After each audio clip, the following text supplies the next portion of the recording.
Okay, this is number 1 on page 568. I've got the drawing here and the lengths that are given. So it says ln is 18. That's the distance from L to N right here is 18. Now it says that yn is 8, which means the distance from y to n is 8. So I'm going to mark that down as 8. And if the whole distance from n to L is 18, that means this distance must be 10. I'm also given that my is 12, so this number here is going to be 12. And I'm trying to find this number right here, the distance from O to Y. So my theorem says that the product of the segments must be equal. So that means 8 times 10 must equal 12 times x. So I get 80 equals 12x.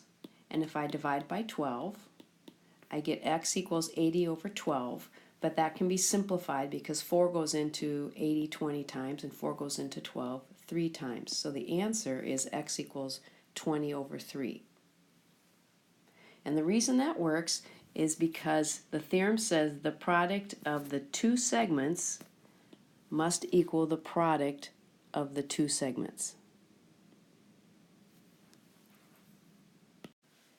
Okay, here's number 12 on page 569. We have the lengths given in the drawing, and what you need to remember is the theorem that says the product of this length with this length is going to equal the product of this length and this length.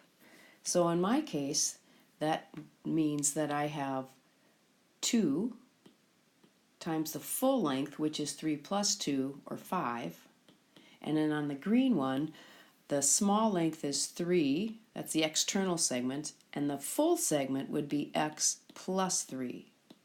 So I get 10 equals 3x plus 9 because I need to use distributive. So I'm going to write that like this, and I'm going to subtract 9 from both sides. That gives me 3x equals 1, divide by 3, and I get x equals 1/3.